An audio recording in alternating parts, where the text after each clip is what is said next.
نحمدہ و نصلی علی رسولہ الکریم اما بعد فاعوذ باللہ من الشیطان الرجیم بسم اللہ الرحمن الرحیم ولا يحسبن الذین کفروا سبقوا انہم لا یعجزون صدق اللہ العظیم۔ رب اشرح لی صدری ویسر لی امری واحلل عقدۃ من لسانی یفقہوا قولی آمین یا رب العالمین۔ غزوہ بدر کے حالات پر تبصرہ ہے سورہ انفال میں۔ اب گفتگو کا رخ ان لوگوں کی طرف جو کہ اس غزوے میں محفوظ رہے، مشرکین میں سے 70 مارے گئے، 70 گرفتار ہوئے، جو باقی لوگ بچ گئے اللہ تبارک و تعالی ان سے گفتگو فرما رہے ہیں۔ فرمایا ولا یحسبن الذین کفروا سبقوا، اور ہرگز نہ سمجھیں وہ لوگ کہ جنہوں نے کفر کیا ہے، سبقوا کہ وہ بچ کر نکل گئے، انہم لا یعجزون بے شک وہ اللہ تعالیٰ کو عاجز نہیں کر سکتے۔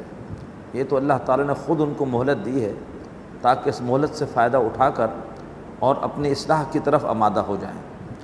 اب مسلمانوں سے خطاب، وَأَعِدُّوا لَهُم مَّا اسْتَطَعْتُمْ، اور اے مسلمانوں تم ان سے مقابلے کے لیے تیاری کرو اپنی امکانی حد تک، من قوت میں سے، یعنی فرض ہے مسلمانوں پر کہ وہ دشمن سے مقابلے کے لیے جو ممکن قوت ہے وہ فراہم کریں، وَمِن رِبَاطِ الْخَيْلِ، اور پلے ہوئے گھوڑوں میں سے، تُرْهِبُونَ بِهِ عَدُوَّ اللَّهِ وَعَدُوَّكُمْ، تاکہ تم اس کے ذریعے سے ڈراؤ اللہ کے دشمن کو اور اپنے دشمنوں کو۔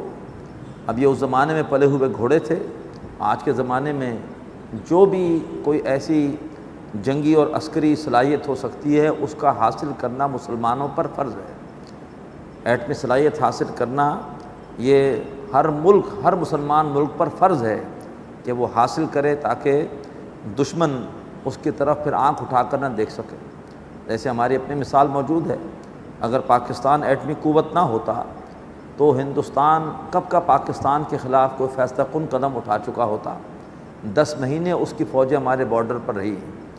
تو فرمایا کہ جو بھی قوت میں سے، پلے ہوئے گھوڑوں میں سے، یعنی عسکری اسباب میں سے جو بھی تم فراہم کر سکتے ہو فراہم کرو، اور اس کے ذریعے سے ڈراؤ اللہ کے دشمنوں کو اور اپنے دشمنوں کو۔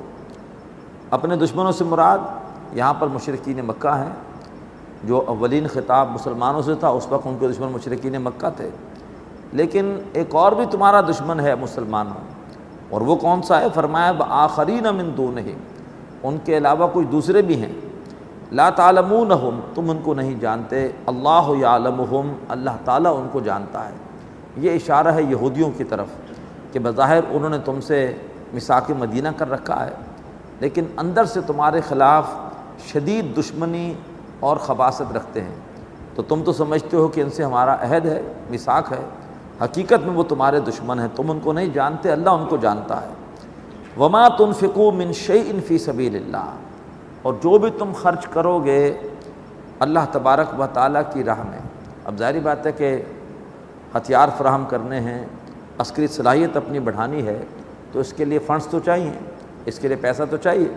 تو فرمایا کہ جو بھی تم خرچ کرو گے اللہ کی راہ میں، یوفی الیکم، وہ پورے کا پورا تمہیں لوٹا دیا جائے گا، وانتم لا تظلمون، اور تمہارے ساتھ کوئی بھی ناانصافی نہیں کی جائے گی۔ وَإِن جَنَحُوا لِلسَّلْمِ، اور اگر وہ مشرکین مکہ وہ جھکیں صلح کی طرف، فجنح لہا، تو اے نبی صلی اللہ علیہ وسلم آپ بھی صلح پر آمادہ ہو جائیں۔ اسی پر اللہ کے رسول نے عمل کیا تھا صلح حدیبیہ کے موقع پر، جب کہ قریش صلح پر آمادہ ہوئے تو آپ نے ان سے صلح کی، بظاہر دب کے صلح کی۔ تو اگر وہ صلح کی طرف جھکیں تو اے نبی آپ بھی ان کی طرف صلح کے لیے مائل ہو جائیں۔ وتوکل علی اللہ، اور اللہ تعالیٰ پر توکل کیجیے۔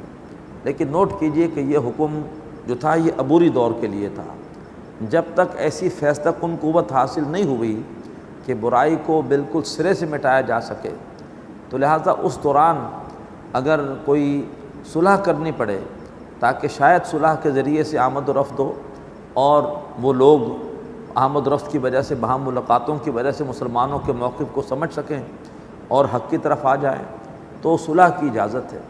لیکن جب محسوس ہو کہ ہمارے پاس فیصلہ کن قوت ہے تو پھر اسلام باطل کے ساتھ صلح کی اجازت نہیں دیتا۔ یہ مضمون آ جائے گا اگلی سورت سورہ توبہ میں، کیونکہ سورہ توبہ وہ نازل ہوئی ہے سن 9 ہجری میں، اور اس وقت مسلمانوں کو اللہ تبارک و تعالی قوت دے چکا تھا، فیصلہ کن قوت دے چکا تھا۔ لیکن یہ اس وقت کا حکم ہے جب کہ ابھی مسلمانوں کے پاس اتنی قوت نہیں ہے کہ برائی کو ہاتھ سے روک سکیں۔ تو اس وقت اگر صلح کرنی پڑے تاکہ صلح کے ذریعے سے کوئی اچھی جو ہے وہ خوشگوار آپس میں صورتحال ہو جس میں فہم و تفہیم ہو سکے، تو اسلام اس دوران اس کی اجازت دیتا ہے۔ فرمایا اگر وہ صلح کی طرف جھکیں تو اے نبی صلی اللہ علیہ وآلہ وسلم آپ بھی صلح کی طرف مائل ہو جائیں۔ وتوکل علی اللہ، اللہ پر بھروسہ کیجئے، انہ هو السمیع العلیم، بے شک وہ اللہ سب کچھ سننے والا اور سب کچھ جاننے والا ہے۔